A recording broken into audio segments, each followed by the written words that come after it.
Solution बहुत stable होता है, अगर हम उसे अच्छे से घोल दे तो अगर हम उसे थोड़े टाइम के लिए छोड़ दे तो वो नीचे सेटल नहीं होता है। सॉल्यूशन जो है उसके जो सॉल्यूट्स होते हैं वो नीचे सेटल नहीं होंगे।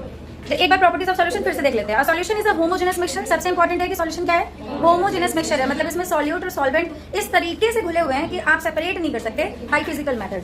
ठीक है। Second point, the particle of a solution are smaller than 1 nanometre in diameter. जो उसके एक पार्टिकल होते हैं ना, किसके, सॉल्यूशन का, कोई एक पार्टिकल उसका डायमीटर 1 नैनोमीटर से भी कम होता है, इतना छोटा होता है। So they can not seen by naked eye, इसलिए हम ऐसे सिर्फ अपनी आंखों से, खुली आंखों से नहीं देख सकते, या तो माइक्रोस्कोप लगाना पड़ेगा या कुछ और मतलब उसमें इजाद करने पड़ेंगे। Because of very small particle size they do not scatter a beam of light passing through the solution. अब सबसे इंपॉर्टेंट क्या है, अगर कोई मान लीजिए जैसे कि बीकर,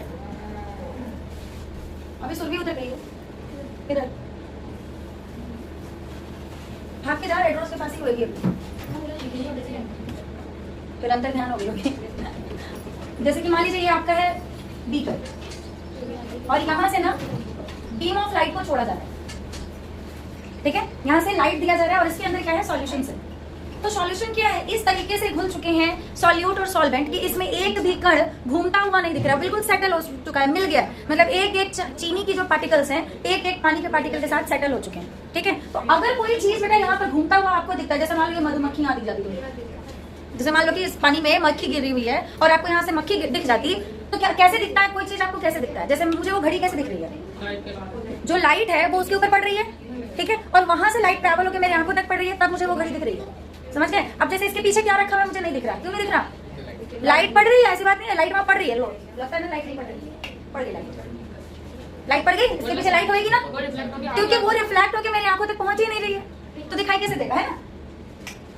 तो ये कहना है मेरा कि कोई भी चीज हमें तब दिखाई पड़ता है जब वो बीच में ऑब्स्टिकल बन जाए, ठीक है, मतलब उसके ऊपर लाइट पड़े और वहां की लाइट हमारी आंखों में पड़े। अगर मान लीजिए इसके अंदर मधुमक्खी है, अगर मक्खी है, मधुमक्खी नहीं बोलेंगे, घर की जो फ्लाई होती है, मक्खी अगर इसके अंदर गिरी हुई है, तो यहाँ से लाइट इस मक्खी के ऊपर पड़ेगा और मक्खी से रिफ्लेक्ट बैक होकर आपकी आंखों तक पड़ेगा, तो आपको पता चलेगा नहीं मक्खी जो है इसमें गिरी हुई है, हमको निकालना पड़ेगा यहाँ से, तो हम उसको हटा देंगे।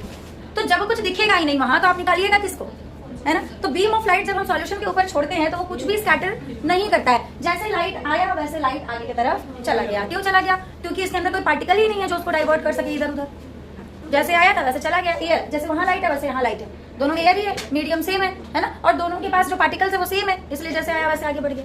इसीलिए सॉल्यूशन जो है वो बीम ऑफ लाइट को स्कैटर नहीं करता है, कोई ऑब्स्टिकल ही नहीं है बीच में, तो स्कैटर किसको करेगा, ठीक है। एक बात ये ध्यान रखिएगा। चलिए आते हैं कंसंट्रेशन ऑफ सॉल्यूशन के पास।